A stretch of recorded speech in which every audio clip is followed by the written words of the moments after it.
Tingin ko ho, at this point, yung misuse is in the transfer of the 125 million to an non-OVP personnel. Doon pa lang ho, wala na tayong pag-usapan kasi tinuro na ho ni Ms. Acosta, siya pangalang Pangulong Duterte dito po sa bagay po na ito.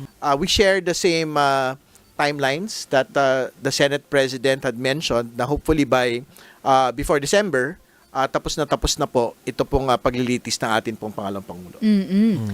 Nasabi ni Representative Jervil Luistro na nasa kalagitnaan na, nangangalahati na ang prosekusyon sa paglalatag ng ebidensya. Tama ba yun, Kong Terry? Sa confidential funds, I think tama po yung pagkakabanggit po niya. Siyempre, tinatapos lang po natin itong hostile witnesses po natin, and hopefully maisalang po natin yung pong NBI report on the signatures of Mary Grace Piatos and the other acknowledgement receipts na sila lang ho actually yung gumawa. Yun yung una. Pangalawa, yung pong PSA report na yung pong Mary Grace Piatos at iba pa, Milky si Kuya, hindi po pinanganak, hindi namatay, hindi kinasal sa Pilipinas, wala po silang record. Pero nagsasala na rin kayo ng mga unnecessary, ng mga redundant, so posibleng magbawas na rin kayo? Tingin ko po, ganoon na po yung mangyari kasi nga katulad ng binanggit ko po noong nakaraan, yung pong Gina Acosta testimony na nagturo ng atin pong pangalang Pangulo bilang nag-utos sa kanya mismo na ibigay po yung 125 million kay Colonel Chica, doon pa lang po tapos na yung usapan nung confidential funds misuse. Kasi yun po mismo yung binabanggit doon sa Notice of Disallowance for 2023 of the OVP funds na hindi ho dapat ibinibigay sa mga non-OVP personnel. Ito pong pera po ng confidential funds. Dapat natatapos po ito sa Special Disbursement Officer, si Ms. Gina Acosta. At yung pag-amin mismo ni Gina Acosta na ginamit sa tree planting activity, yung confidential funds, hindi po ba yun din? Hindi, mabigat din po yun, yung ginamit sa mga non-confidential activities. Ito pong bagay na ito. Siyempre, ginamit nga sa Christmas party. Kaya nga sabi ko, hindi pwede pambili ng crispy pata. Yung pong confidential funds. Kung gusto nyo mag-happy-happy, dapat gamitin po yung either yung pong regular funds ng opisina or gamitin po yung sariling pera ng pong mga nagkakaroon po ng Christmas party. Sabi nyo, ito'y malakas na, matibay na, para patunayan yung misuse. So, ano pa yung ipipresenta? Meron pa bang mas malaki dito? Katulad na binanggit ko, yung iba pong aspects ng pong misuse, yung pong babanggitin po ng NBI at ng PSA sa kanila pong magiging testimonya. Narinig naman na rin po natin ito sa House proceedings po. Pero yung sa hostile witnesses, si Mr. Fajarda at yung isa pa hong taga-OVP ay inaasahan din po nating maisalang kasi may sampina para sa kanila. Sinasabi ng kabilang kampo ng depensa na wala pa yung hindi pa nila nakikita o hindi pa nailalabas yung patunay na ginamit talaga, may actual pocketing, yung actual use ng confidential fund. May mga ibang analyst din na nagsabi noon. So, yun ba ay ilalabas kalaunan ng prosekusyon? Tingin ko ho, at this point, yung misuse is in the transfer of the 125 million to an non-OVP personnel. Doon pa lang ho, wala na tayong pag-usapan kasi tinuro na ho ni Ms. Acosta, siya pangalang Pangulong Duterte dito po sa bagay po na ito. So, yung lahat po ng iba pang mga detalye, ano na lang ho yun, pandagdag na lang po doon sa mahalagang patunayan ng maling paggamit ng pong confidential funds. Corroborate na lang. Pandagdag na lang basically. So may posibilidad din po na baka nga mas umiksi itong presentasyon ng prosekusyon dito sa Article 1. Pwede ho talagang umigsi. So hopefully, hindi ho namin makonsume. Dapat by the end of August po siguro, dapat tumawid na po to the next impeachment articles on bribery and unexplained wealth. Yung pong prosekusyon. Kasabay nito yung pinamamadali ng Vice Presidente. Madaliin daw yung proseso kasi ang dami daw nangyayari na sa bansa. Impeachment pa rin ang inuuna. Tama naman yun. Katulad ng binanggit na ho natin nung nagdaan, we share the same sentiment as the Vice President and of course the public and the Senate Impeachment Court na hanggat maaari pong bilisan ito pong prosesong ito gagawin po natin. So, syempre, hindi rin po natin pwede palagpasin yung pong mga maneuvers na ginawa po ng defense to actually result in the delay of some of the proceedings, no? Katulad nung ayaw ho nilang stipulate yung ilang pong mga acknowledgement receipts. I will accept, no, na pwede hong it is their right to reject it, but then again, if the result is a delay, merong contradiction po yun doon sa naisin ng atin pong pangalang Pangulo at doon sa maneuver ng pong depensa. Yung issue pa rin kung Terry dun sa 16 na voting threshold, although sa Senate Impeachment Court to, mukhang hindi pa natatalakay, no? Yung hakbang na pababain. So kayo sa prosekusyon, ano yung saloobin nyo dito? Sa bahagi naman po namin, kung ano ho yung pagpapasya ng Senate Impeachment Court, kasi sila naman ho yung magdidesisyon niya kung ilan ho talaga. Yung pong 16, 2/3 or 16 ho yung pinag-uusapan. Pero again, babalik tayo dun sa binabanggit po ng ilang eksperto, wala namang absolutong bilang eh. Yung nakalagay po sa Constitution, ang nakalagay ho doon, 2/3 of all members, yung pong dapat bumoto, no, for conviction. Pero I think very relevant ho yung ano ba, may mga ilan ho talagang mga senators na hindi talaga naka-attend at all doon sa proceedings, or meron pong mga senators na, for example, wala po talaga sa Pilipinas currently. So ano ho yung magiging estado nung kanila pong pagboto when it comes to that, no? So I think that is a continuing conversation, but we will leave it to the Senate Impeachment Court to make that determination. May mga naging pahayag din po si Attorney Paolo Panelo na sinasabi na bakit daw hindi pa inilalabas itong si Madriaga.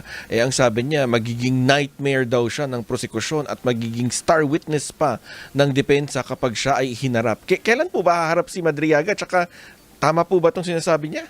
Well, una sa lahat, hindi naman siya defense panel, no, ng impeachment court. Abogado siya ng pangalang Pangulo, I will give him that, pero I don't think he can actually dictate the prosecution on which evidence and which witness we will present, no. Pero alam po niyo, he is a common witness, si Mr. Madriaga. If they want to present him, malaya naman ho silang gawin po yun, wala pong problema. Pero sa bahagi po namin, we are doing it on a day-to-day, week-to-week, witness per witness basis, no. So kung halimbawa, masapatan na ho kami doon sa mga binanggit po ng mga naunang mga witnesses to approve confidential funds misuse.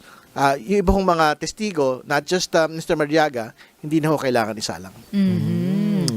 Possible din, no, na maglabas na ng ruling si Presiding Officer Cheese Escudero tungkol sa pag-post sa social media, yung pagsasalita, no, ng mga nakasama sa panel siguro, no, at ang mga prosecutors. So, anong tingin nyo dito? Naantala po yan. So, I think it was deferred to a future date. Kung kailan po babanggitin ng atin pong presiding officer itong pong bagay na ito. Pero, I think very relevant yung pong fake news quote, no, na ginawa po against Attorney Powa, supposedly in a debate and a discussion with me. No? Kasi he had disowned it, pero it's a fake news quote attributed to him. And sa totoo lang po, yan po yung information ecosystem na magiging itsura po pagka nagkaroon po ng paghigpit doon sa public information initiatives ng prosecution, defense at ng Senate Impeachment Court. Kasi the ones who will fill in the gaps can be yung po mga fake news peddlers katulad ng Central Luzon news media. Ito pong basically nag-manufacture ng fake quote against Attorney Powa. Siguro marami pa tayong tatanungin tungkol nga kung paano nga masasawata yung fake news dito nga sa pagpapatuloy ng impeachment trial ni VP Sara Duterte. Dahil nga itong isinasagawang impeachment trial, ito yung kauna-unahan na meron ng social media. Pangalawa ay talamak yung fake news. At isa nga doon sa hiling, mismo si Attorney Kapunan na rin ang nagsabi at si Congressman Joel Chua, ang hiling nila sana payagan, Kong Terry, na makapasok ng sariling camera yung mga TV networks. Pwede rin naman ng pag-isipan yan, pero I think meron naman pong wisdom yung pong gusto ng Senate Impeachment Court na isa lang po yung mga camera na pinapanood po ng lahat, no?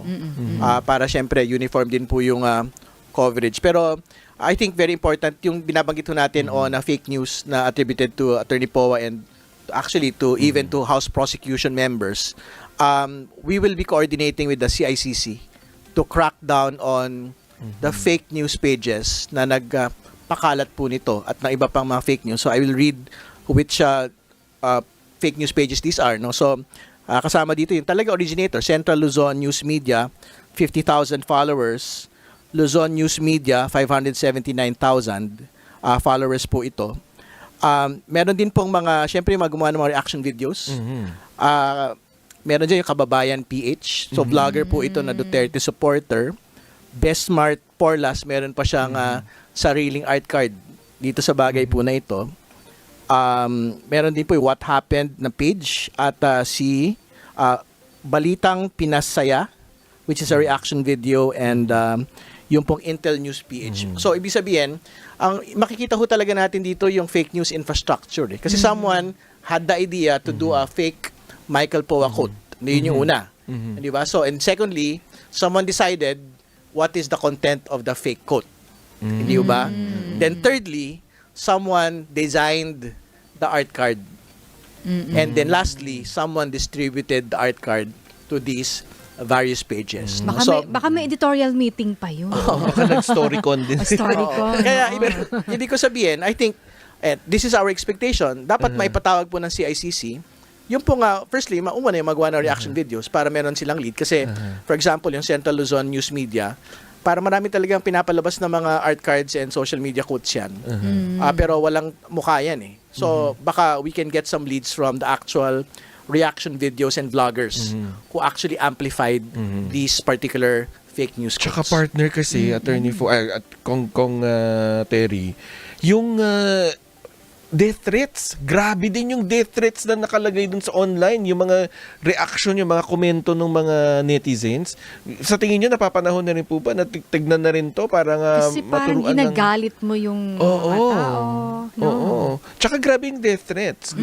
Graphic, sobrang graphic. Well, syempre kailangan din gumawa ng paglilinaw doon sa whether these are actual troll accounts or these are actual personal accounts ng mga totoong tao. No? Syempre, yung troll accounts will be a bit difficult to determine who these people are. Pero minsan kasi may mga nakakalusot na mga real accounts. And we had seen it already, di ba? So, halimbawa, doon sa yung Sultan Kudarat Councilor na nag-threaten sa atin, naging balita rin po yun. So, I think yun po yung mga dapat din pong hinahabol ng atin pong mga otoridad.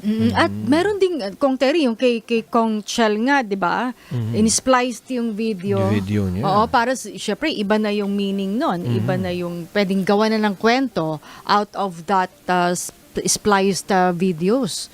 No? Kada tapos ng trial. Di ba? Mag-e-edit. Kasi kung hindi ka nanood ng 4 na oras. Akala mo, yun lang yung... akala mo yun na yun. Oo. Hindi, kaya nga, yun yung binabanggit na ho natin actual case today against having stricter measures on the prosecution, defense, and the court itself doon po sa kanilang public information initiatives. Kasi nga, pagka ho na-limit or nawala, ito pong ganitong mga initiatives po ng lahat ng partido, yan po yung inaasahan ho natin who will fill in the gaps. No? Baka puro fake news po yung ipakalat po ng kung sino man. Oh, so hindi kay pabor na limitahan, kundi man pagbawalan. Kasi yan yung, di ba, yung post niyo ni Attorney Ligutan. Verhil, Oo. Ligutan, no, doon sa misleading. Oo.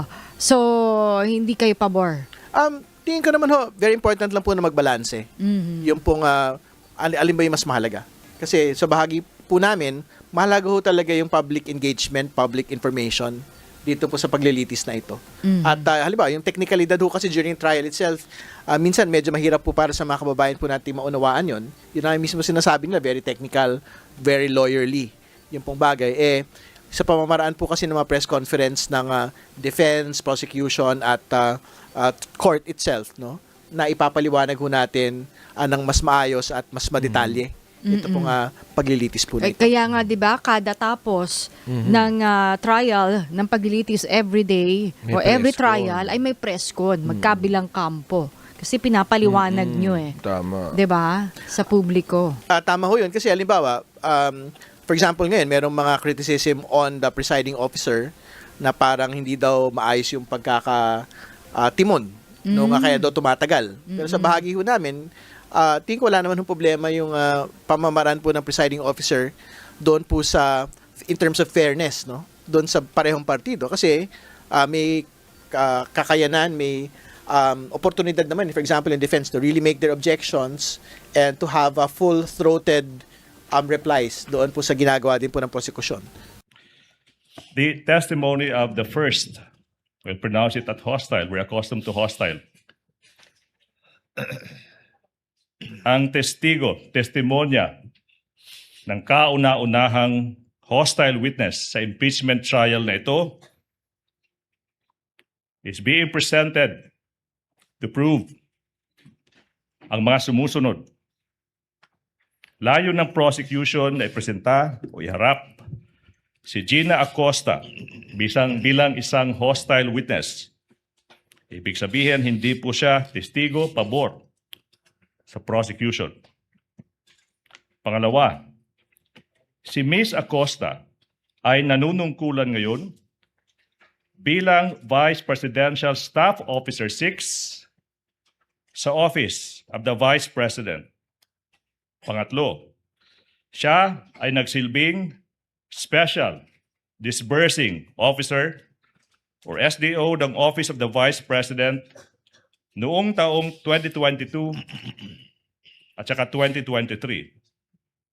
Pang-apat, siya rin ang nagsilbing SDO para sa confidential funds noon ni Mayor Sara Duterte sa Davao City mula taong 2019 hanggang 2022.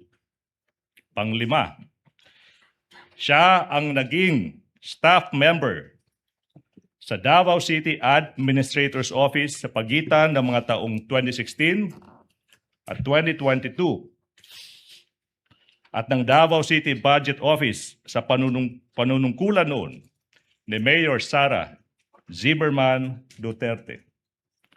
Pang-anim, sa last quarter o huling 3 buwan ng 2022, ginastos ng OVP or Office of the Vice President ang halagang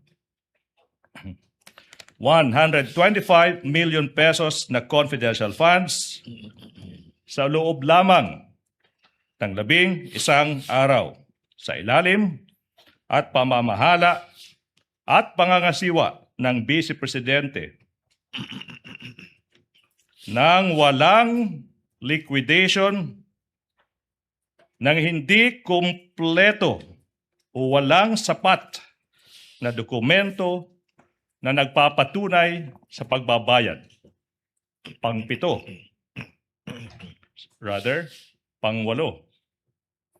Inatasan ng Vice Presidente ang witness na i-encash ang kabuuhang halaga na 500 million pesos or kalahating bilyon noong ika-20 ng Disyembre 2022, ika-6 ng Pebrero, ika-25 ng Abril, at ika-14 ng Hulyo 2023.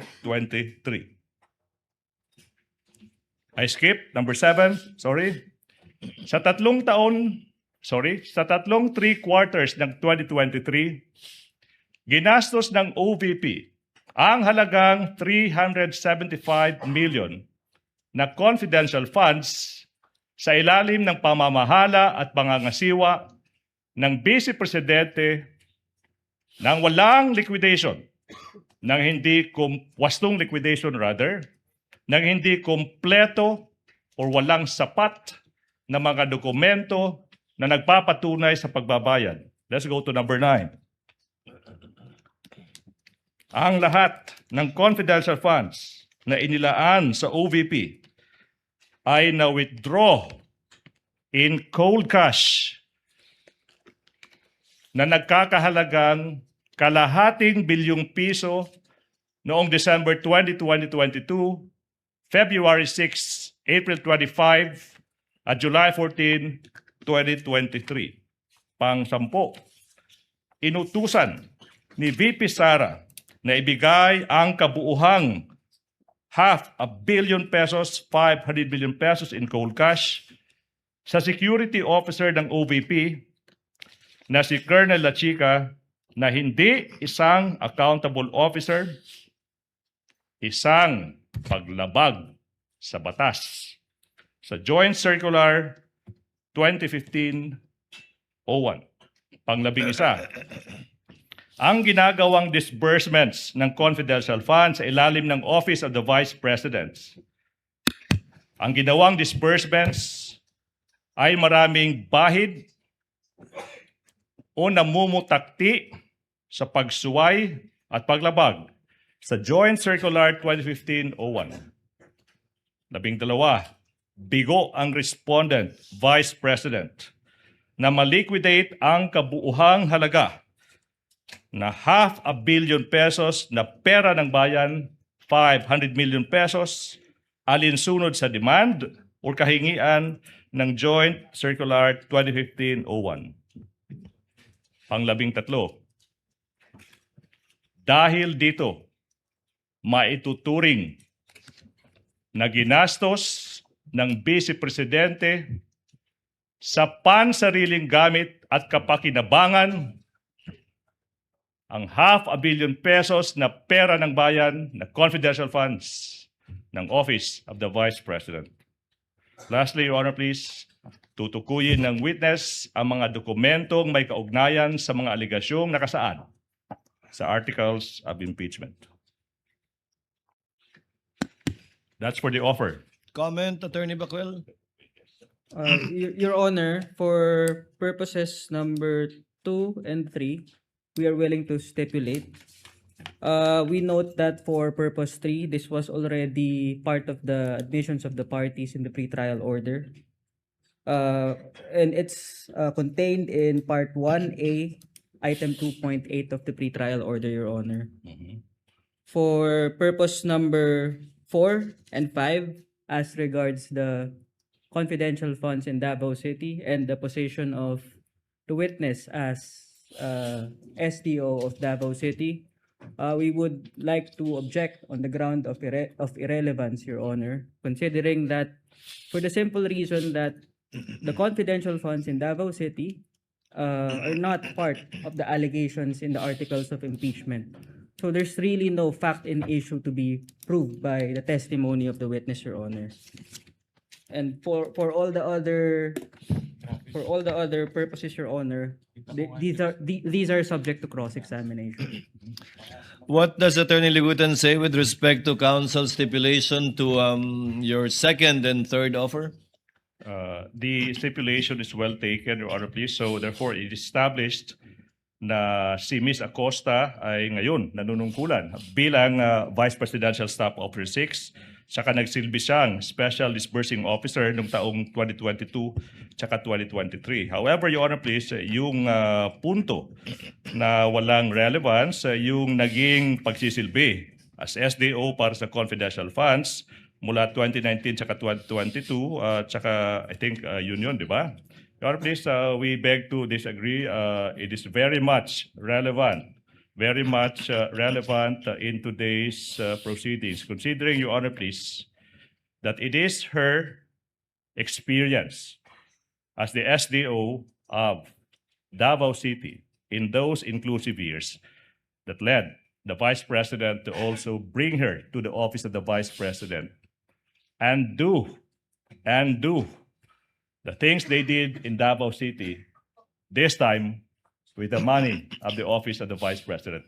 That is very much relevant to the prosecution's case, Your Honor, please. May I respond, Your Honor? Yes, before the presiding officer makes a ruling, counsel. Yes, Your Honor. The rebuttal presented by the prosecution is wrong, considering that there's no such allegation in the articles of impeachment, Your Honor. Moreover, Your Honor, it is clear in the ruling of the Supreme Court in Duterte versus House of Representatives that the basis of any charge must be for acts committed in relation to the impeachable office and within the term of the impeachable officer, Your Honor. Your Honor, can I make a quick rebuttal to the last point? No need, counsel. The presiding officer will make a ruling. The court will allow it, given that it is for the purpose of establishing pattern and/or behavior on the part of the witness. But to be clear, that whatever she says with respect to acts committed by her in relation to the Vice President now, while she was a mayor in Davao City, is not part of this impeachment trial and will not in any way add to the charges that has been filed and are pending before this court under the 4 articles of impeachment, as previously ruled by the chair in previous requests for subpoena, for example. However, may I ask counsel further to abbreviate the proceedings? Attorney Bakel, are you willing to stipulate that the witness is a hostile witness, and therefore counsel may ask leading questions already instead of qualifying the witness as a hostile witness? No, Your Honor. The prosecution must first qualify the witness as hostile, Your Honor. Then qualify her, Attorney Ligutan. We shall. Qualify her. Thank You you may so much. proceed when you're ready. Thank you so much. Madam Witness, maayong buntag. Mayong buntag sa Ma'am, Excuse me. Your Honor, Excuse pwede bang me. magpaduol gamay sa Can atong I grupo? move? No? Can you draw closer to the microphone? Okay. Salamat po. How are you, Madam Witness? Okay, Jutay. Okay, og jutay. Ibig sabihin, I'm a bit fine. Madam Witness, natay tubig. We have water. Excuse me, sir. Opo. Sir, pwede didilibog na Okay. tubig? Your Honor, ingon ng witness, sabi po ng witness, po pwede bang hindi po malamig yung tubig? The OSAA is directed to kindly give her.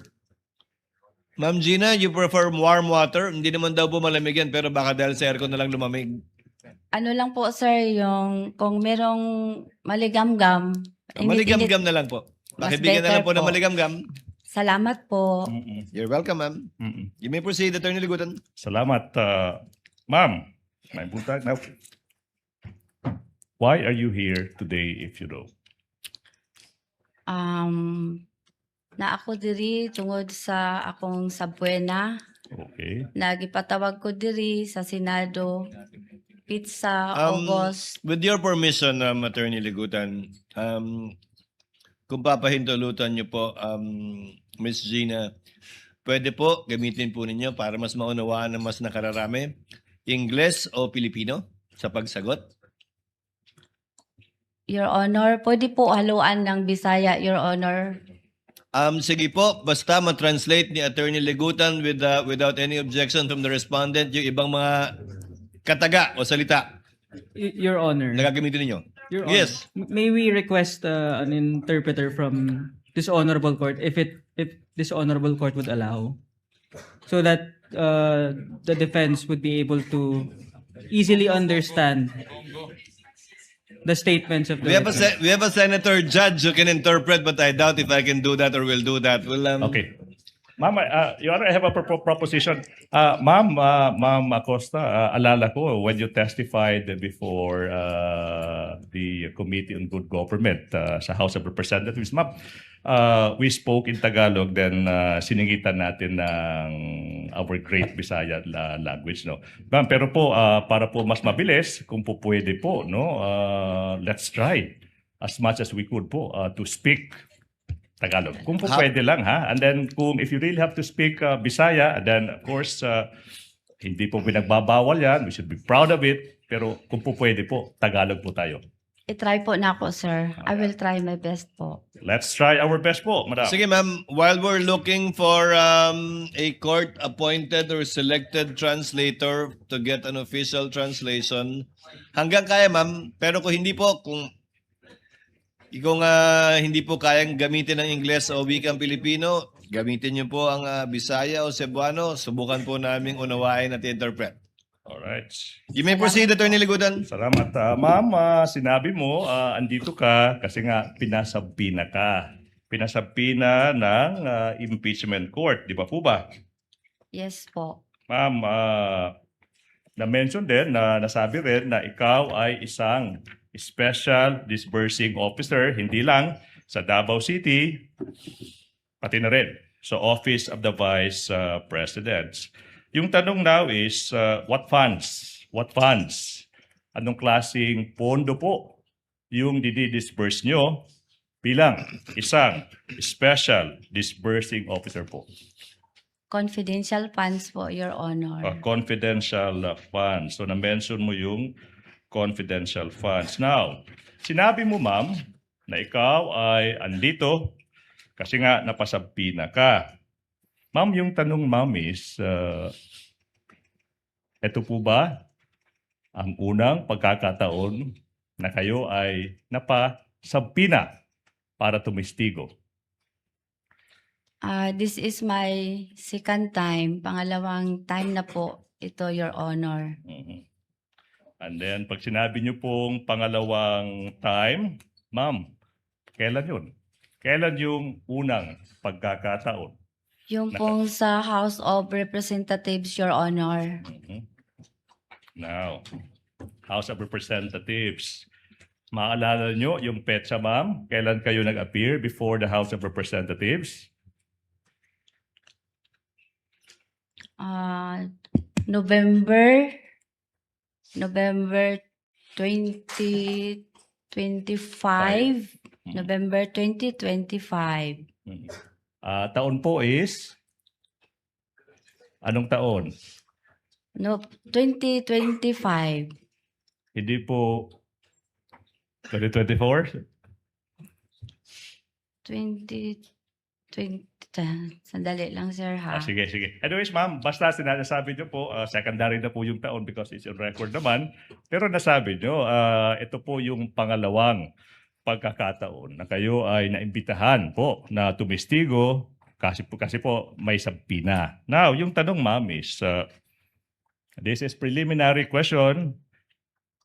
Ikaw ba ay nakatanggap na ng isang reklamong kriminal or administratiba na may pagkakaugnay sa paggamit ng confidential funds? Leading, Your Honor. Exactly, I just said preliminary, Your Honor.